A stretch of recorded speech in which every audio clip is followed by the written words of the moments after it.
안녕하세요. 지구도 살리고 사람도 살리는 생명 연장 프로그램. 그린이 모델링 TV입니다. 네. 오늘도 진행을 맡은 그린이 모델링 설계 전문가 김정량입니다. 반갑습니다. 오늘은 또 KSM ISO 4898 제2탄. 오늘은 그 기준이 현장에 미치는 혼란 상황의 그 현황에 대해서 알아보는 시간을 가지도록 하겠습니다. 오늘도 이야기를 함께 나눠주실 다니엘 전문가 모셨습니다. 안녕하십니까. 그린 모델링 시공 전문가 단열왕 한재용입니다. 반갑습니다. 반갑습니다. 자, 지난 편에 이어서 4898에 대해서 더 알아보도록 하겠습니다. 네. 지난 시간에 이 기준의 내용과 특징, 특성의 이렇게 알아봤는데요. 네. 기준이, 이 개정된 새 기준이 왜 이슈가 되고 있는지, 우리 실무 환경에는 어떤 변화가 있는지 알아봐야 될 것 같아요. 이사장님, 4898 그 설명회를 저희가 다녀왔잖아요. 네, 그렇죠. 예, 그때 많은 사람들이 정말 가득 메워주셨는데, 네. 정말 관심이 뜨거운 것 같아요. 네. 그리고 또 그 혼란 상황도 많은 것 같고, 네. 그래서 그 이후로 전화를 엄청나게 많이 받으셨다고 하는데, 네. 어떤 분들이 어떤 내용으로 전화를 주셨는지요? 네. 일단은 그 아이러니하게도 4898을 개정된 걸 아시는 분들은 엄청난 혼란과 말씀하신 어려움을 겪고 있고, 4898이 개정된 사실을 모르시는 분들은 아무런 스트레스 없이 지금 원래 하던 대로 일을 잘 행복하게 하고 계세요. 모르는 게 약이다. 맞아요. 그 말이군요. 예, 이게 참 문제인데, 특히나 이제 에너지 절약 계획서나 녹색 건축 인증 등을 검토하시는 분들이, 기존에 이걸 모르시는 분들이 이미 폐지된 KSM 3808이나 3809 시험 성적서를 기준으로 설계를 해왔을 때 이것을 어떻게 다시 해오라고 해야 되는지, 또 개정된 4898 기준으로 시험 성적서를 가지고 와서 그걸 토대로 단열재를 설계했을 때, 근데 초기 열전도율 값을 장기열 저항을 적용해야 되는 경시 변화가 예상되는 단열재인 XPS, PUR, PF를 초기 열전도도 값으로 가져와서 설계를 한 거를 다시 반려시켜야 되는지, 이런 거에 대한 질문들이 가장 많다고 볼 수 있습니다. 네. 4898이 2025년 1월 1일 기준으로 지금 발효가 됐기 때문에 네.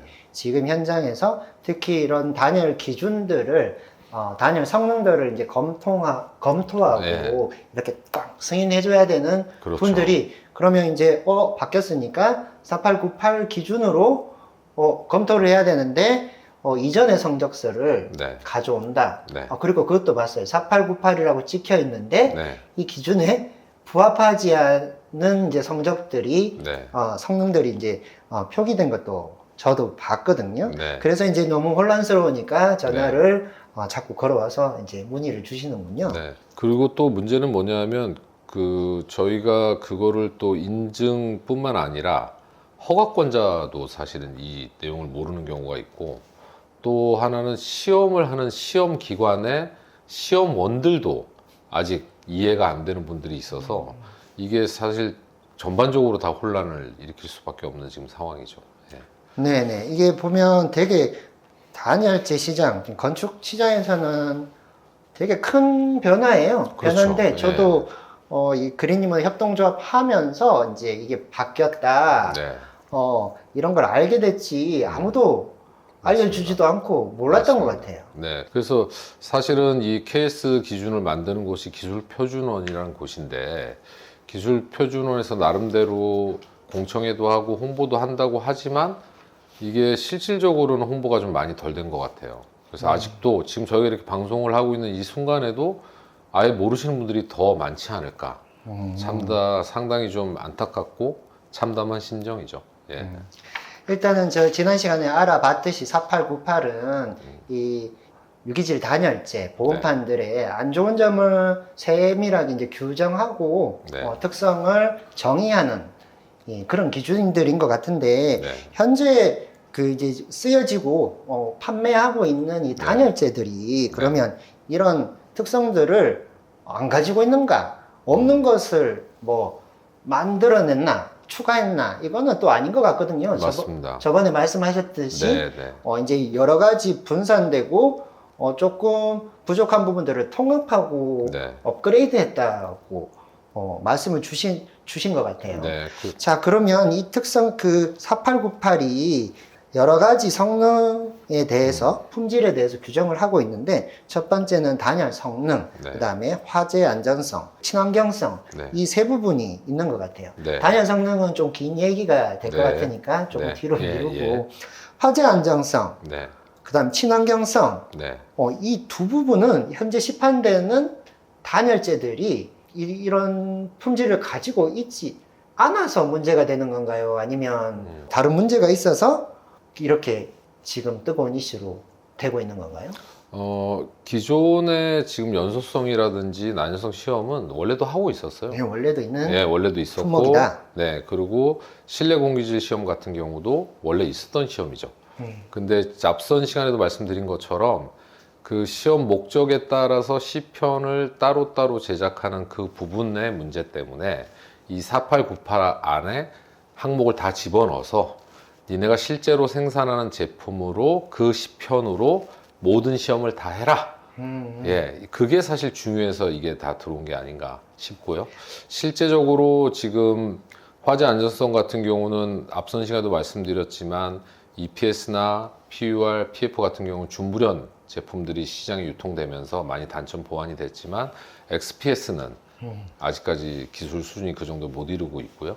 그 다음에 친환경성에 있어서도 지금 EPS나 PUR이나 XPS는 큰 문제가 없지만 PF가 어차피 페놀 수지에다가 포르말린을 합성해서 만드는 제조 방법 때문에 포르말데히드 가스가 나온다, 안 나온다. 예, 뭐 이런 지금 사실 논란이 많은 상황이죠. 예. 그래서 이번 KS4898 개정을 통해서 그런 것도 좀 더 진실이 밝혀지지 않을까. 이렇게 살짝 기대를 해보고 있습니다. 네. 일단은 화재 안정성과 친환경성 이 두 가지 품목은 원래도 기준이 있었다. 그렇죠. 그런데 네. 이 시험 방법들이 네. 약간 조금 편법을 쓰기에 좀 네. 좀 그렇게 허술했다. 네. 그래서 이것들을 보완한 기준이라고 보면 되겠네요. 네, 그렇습니다. 네. 어차피 근데 이런 것들이 이런 불에 우리 제품은 불에 잘 탄다. 네. 우리는 독성 물질을 배출한다. 이렇게 하고 팔지는 않을 거니까. 그렇죠. 네. 그분들이 홍보하시고 안내하시는 대로 품질을 확보하신다면 또 문제가 없을 것 같네요. 네, 그렇습니다. 맞죠? 네. 자, 그러면 네. 화재 안정성과 네. 친환경성에 대해서는 네. 이제 알아봤습니다. 네. 그 다음에 제일 문제가 되고 지금 민감한 부분이 단열 성능과 관련된 부분인 것 같아요. 네. 예, 그 부분에 대해서 제가 여기 KSM ISO 4898 기준을 보면 네. 여기 8.4 네. 항목에 열 전도도 네. 단열성을 규정하는 이 챕터인데 열 네. 전도도에 842와 843 네. 항목에 보면 초기 열 전도도, 네. 장기 열 저항 네. 이 두 가지 지금 기준에 있으면서 네. 요게 지금 차이가 제조일부터 180일 이후의 네. 어떤 여부에 따라서 두 개가 달라지는데 네. 요 부분을 좀 설명해 주시면 좋을 것 같아요. 그러니까 발포 플라스틱 단열재는 대부분 발포 가스를 이용해서 제품을 만들게 되고요. 그래서 아까 전편에서 제가 설명드렸지만 이 유기단열재의 특징이 독립기포가 비율이 높다. 그래서 물도 잘 안 먹는다. 이런 말씀드렸는데 그 독립기포 안에 이 발포가스가 들어있고요. 이 발포가스가 단열 성능을 높이는 역할을 하게 됩니다. 그런데 이 일부 제품, 대부분의 발포 플라스틱 제품들이 시간이 지나면서 이 가스들이 분자 활동이 활발해져서 셀을 깨고 나가버리는 거죠. 단열 성능이 떨어진다. 예, 이 말씀이시죠? 단열성이 떨어지기도 하고 또 더불어서 이 짱짱하던 독립기포가 깨져버리니까 수축이 발생하는 이런 두 가지의 하자가 발생하게 됩니다.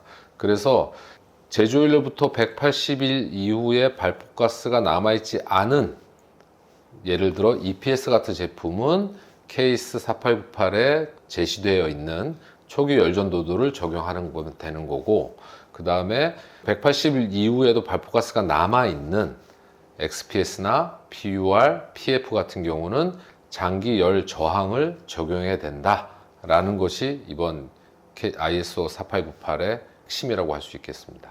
4898에서 규정하는 이 단열재 제품의 제일 큰 항목이 첫 번째 단열 성능, 두 번째는 화재 안정성, 그다음에 친환경성이라고 하셨는데 네. 화재 안정성과 친환경성은 기존에 있던 기준을 잘 정리된 그 시험 방법으로 해서 검증만 하면 되는데 이 단열 성능에는 우리가 그전에는 모든 제품에 대해서 초기 열 전도도만 가지고 그렇죠. 성능을 검증을 했었는데 여기에 어떤 놈들은 장기적으로 시간이 지나니까 단열성이 떨어지는 놈들이 있더라. 그럼 이것들은 장기적으로 봐서 떨어지는 그 성능으로 여기에 이제 표기를 해야 된다. 이렇게 말하고 있는 건가요? 네, 그렇습니다. 그래서 그 어떤 분들은 제가 오리털 패딩을 샀는데 500g의 오리털이 들어있다고 했는데 이게 한 달이 지나가니까 오리털이 숭숭숭 빠져가지고 200g으로 줄었을 때 이것을 반드시 오리털이 빠질 수도 있습니다 라고 사전에 소비자한테 인지를 시켜줘야 되는 게 맞는데 근데 그렇게 하고 있죠. 패딩들이 빠질 수도 있다고 얘기는 하죠. 근데 지금 단열재 같은 경우는 초기 성능값이 이만큼이니까 근데 이게 시간이 지나면은 단열성이 떨어질 수 있습니다를 아무도 얘기한 적이 없거든요. 그래서 이번에 4898에서는 이제 소비자의 어떤 알 권리나 권익을 위해서 이거를 규정하고 이렇게 시험해서 인증을 주겠다라는 게 좀 중요한 포인트인 것 같습니다. 이 패딩 얘기를 사례를 들으셨는데 패딩은 싸서 털 빠지고 하면서 하면 되는데 패딩 비싼 것도 있어요. 아유 그래도 건축물에 비할 건 아니죠. 건축물은 한번 지어지면 아주 뭐 몇십 년부터 뭐 100년, 200년 가도 튼튼한 그 건축물을 만드는 게 우리 건축인들의 목표니까 그래서 그런 것 같습니다. 뭐 조금 집보다는 싸지만 차 같은 것을 비교를 들면 요즘 연비를 많이 따지잖아요. 뭐 1리터에 20km 간다고 지금 차를 팔았는데 1년 뒤에 보니까 10km밖에 못 가더라. 이러면 소비자들은 잘못된 광고 보고 사서 불이익을 엄청나게 당하는 꼴이 되는데 그 차보다 더 비싼 집이니까 아마 이런 규정들이 생기는 것 같네요. 알겠습니다. 그러면 말씀하신 그 이제 네 가지 종류 EPS와 XPS, PUR, PF 네 개가 있는데 그 중에 EPS는 당연히 이 기준으로 해도 기존의 상황하고 똑같으니 아무 문제가 없는 것 같아요. 그렇습니다. 그러면 이제 나머지 세 종류 XPS, PUR, PF 아주 많이 쓰고 있는데요.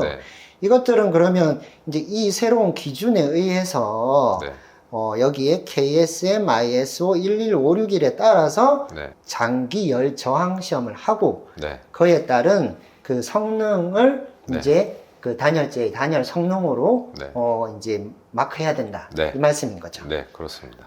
그래서 이제 이게 왜 지금 산업계에 분란이 일어나냐 하면 만약에 장기 열 저항을 적용해서 단열재 두께를 산정하면 예를 들어서 저희가 비드포 보온판 100mm가 지금 PUR이나 PF 같은 경우는 뭐 50mm만 쓰면 된다.